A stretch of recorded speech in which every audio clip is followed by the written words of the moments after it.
وبشكل غير متوقع تماما وبتاتا وغير متوقع من اي اتجاه حرفيا. الفيلم ده فيلم جيد وعودة حميدة لمارفل، ولكن مش بشكل 100%. What? Bro, what are you talking about, man?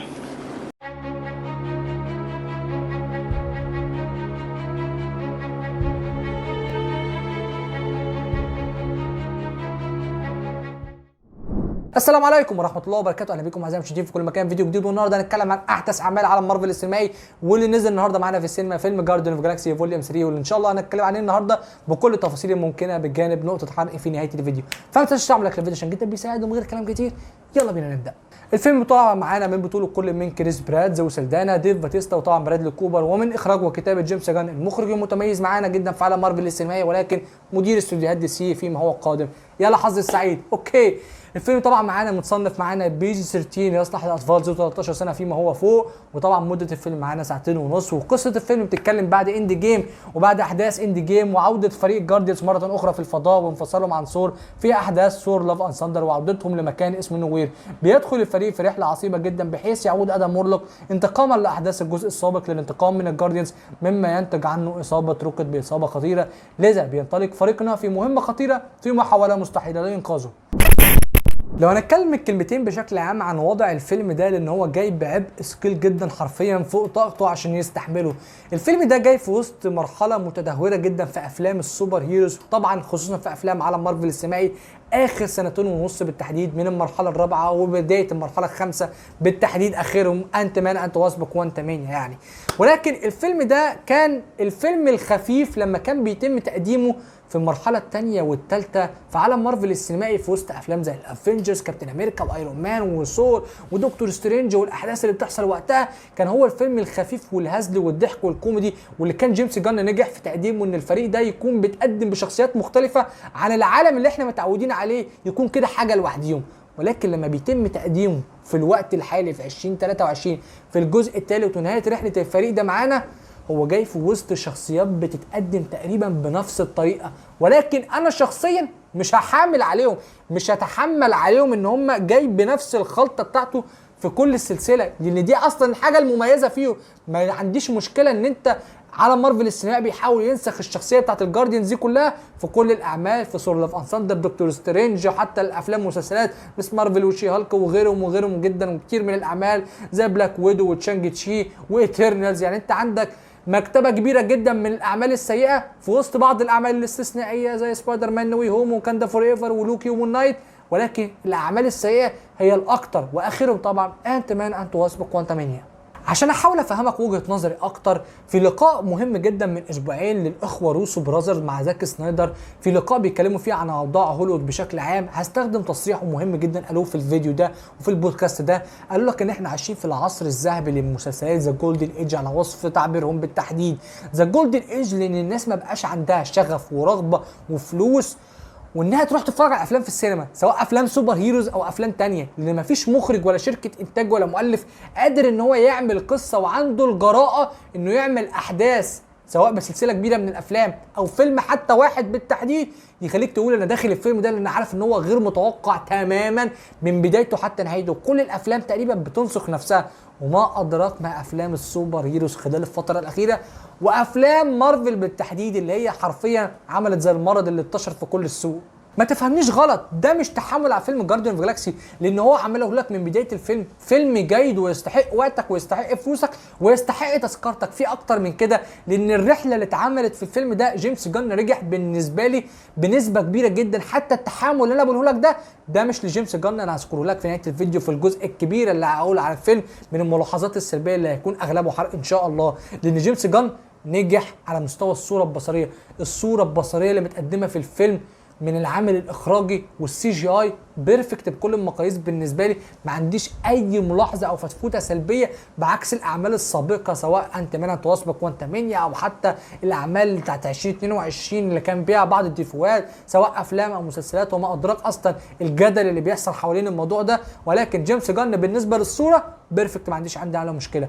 بالنسبه لنقطه القصه والاحداث اللي اتحكت معانا، فهو جيمس جان كما هو معتاد هيضحكك لاول مره، حاجه حلوه ما فيهاش مشكله، هتضحك تاني مره برضو ما فيهاش مشكله، ومش سخيفه على عكس ما بتتقدم في اعمال تانية، لان هو ده الطابع بتاعت السلسله اصلا، ده الطابع بتاعت الجارديانز. فانت عايز ايه اكتر من كده؟ او بتطالب بايه اصلا بشكل غير متوقع على عكس اللي انت شفته قبل كده فيما هو سابق في الجزء الاول والجزء الثاني، او حتى في الفيلم القصير في نهايه 2022 فيلم جارديان اوف جالاكسي هوليدي سبيشال. تلاقي الفيلم ده مسلي، هتستمتع بيه جدا على مدار الساعتين ونص بشكل غير طبيعي في المهمات اللي بيروح فيها الفريق من بدايه الفيلم حتى نهايته.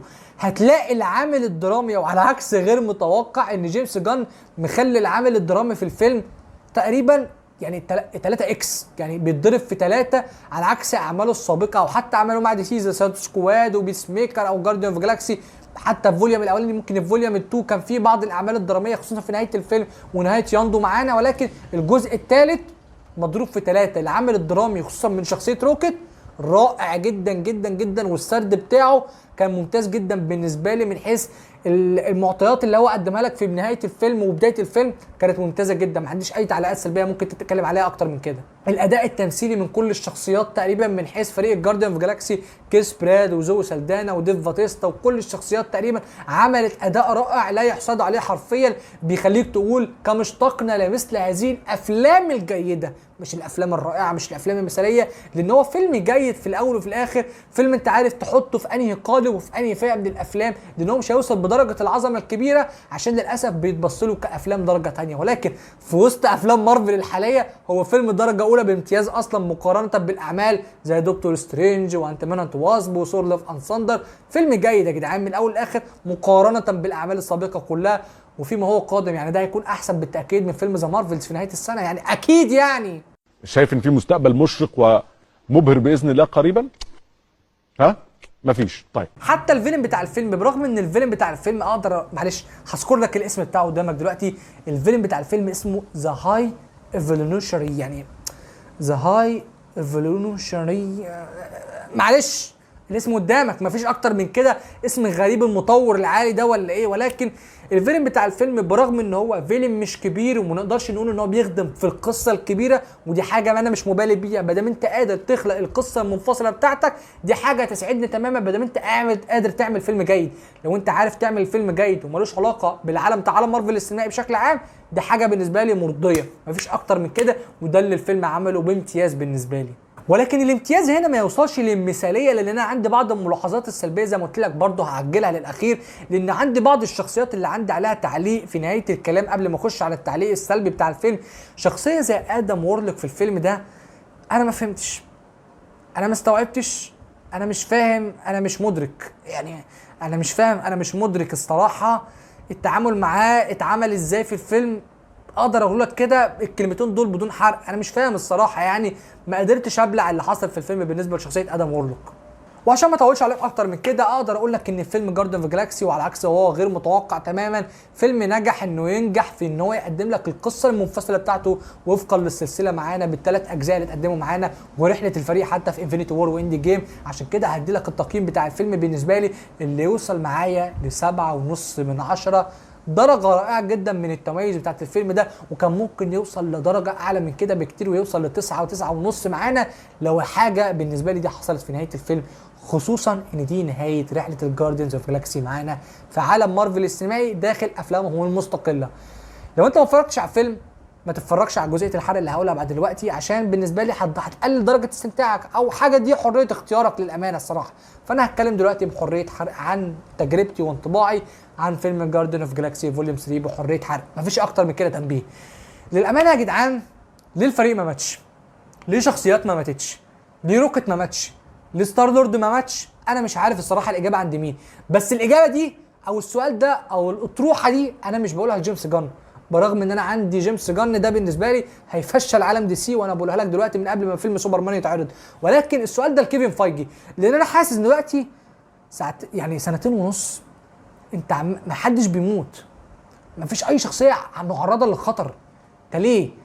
اللي اتقدم سابقا في عالم مارفل السينمائي كان احنا لسه بنتعرف على العالم مع بعض وبنروح خطوه بخطوه، لكن احنا دلوقتي في خطوه المالتيفيرس، وخطوه زي كانج بجانب وضع جوناثان ميجر اصلا خلال الفتره الاخيره في المحاكم اللي انت مش هتعرف تستخدمه ككانج، ولكن انت المفروض تقدم لي الخطر سواء في الفيلم نفسه، لو انت مش عايز تقول لي انا كان ملوش علاقه بالفيلم، قدم لي خطر في الفيلم نفسه بحيث تضحي باعضاء في الفريق عشان تكون نهايه مؤثره، او قدم لي خطر للعالم كله تقول لي استعد بقى خطر كانج. ده اللي كان المفروض يحصل في انت مان وتواصل كوانتميه، ده اللي كان المفروض يحصل في ثور لاف اند ثاندر، ده اللي كان المفروض يحصل في دكتور سترينج ذا مالتيفيرس اوف مادنس، ده اللي كان المفروض يحصل في شخصيات واحداث كتير جدا وافلام ومسلسلات، واللي اتمنى يحصل في لوكي سيزون 2. ولكن انت عارف ان انت عندك اعمال كتير جدا، انت مش هتعرف تراضي الكل. طب ليه الاعمال كلها كوبي بيست من بعض؟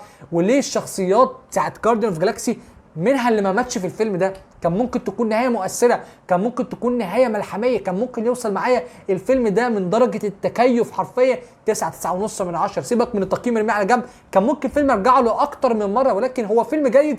ولكن انا مش حاسس ان هو الفيلم الاخير للجارديانز، برغم ان هو الفيلم الاخير رسميا تقريبا، ولكن مش معامله الجزء الاخير. كان ممكن يكون التعامل معاه افضل من كده بكتير طبعا وبراحه. ولكن انا عندي احساس ان كيفن فايجي مدير استوديوهات مارفل عيد وقرر معاك عنده هوس بمشهد افنجرز اسيمبل في افنجرز اند جيم 2019. هو عايز يجمع الناس دي كلها مره تانية، برغم ان ديف باتيستا وزوي سالدانا تقريبا وكريس برات ما عندهمش رغبه ان هم يرجعوا، ولكن هم الكاميو بالنسبه لهم مش هيكون مشكله. ولكن فكره ان انت تخلي كل الشخصيات موجوده عشان تقول لي بقى استعد لملحمه السيكريت وور والكانج داينستي في 2025 و2026، بالنسبه لي ده شيء عمل سيء عمل سيء عمل سيء. حتى لو عمل جيد طلع من وسط الاعمال الكتيره السيئه مش هيكون محبب، حتى لو انت شفت الشخصيات كتير. لو انت خيشت في فيلم ديدبول 3 في 2024 كسره للابد، وما تقوليش سيكريت وور ولا كانج داينستي، لان ده العمل اللي هيكون بقى استثنائي ومنتظر بالنسبه لي. زي ما قلت لك انا ما كنتش منتظر الفيلم ده برغم انه طلع فيلم حلو، ولكن ديدبول 3 لا منتظرين وولفرين ديدبول اللي هيكسروا فيه عالم الفوكس وعالم الاكس مان اللي اتقدم معانا سابقا، وهيتحضرنا معانا لعالم التي في اي والسفر عبر الزمن، حكايه وروايه. فاحنا منتظرين الفيلم ده زي انتظارنا فيلم فلاش في يونيو 2023 بعد شهرين او شهر من دلوقتي. فلازم يكون في درجه التعامل باحترافيه اكتر من كده. مش عارف الصراحه درجه الغباء في التقديم بشكل مقرر، برغم ان اللي فيه اعمال كويسه. سبايدر مان نو واي هوم عشان انت حبيته عشان بيتر باركر، يعني ايه اللي حصل له في نهايه الجزء الثالث؟ فقد عمته انت ماي، فقد اصحابه. حبيت الفيلم عشان كده. درجه الخساره اللي تعرضنا لها في نهايه الفيلم. حبيت واكاندا فور ايفر ليه؟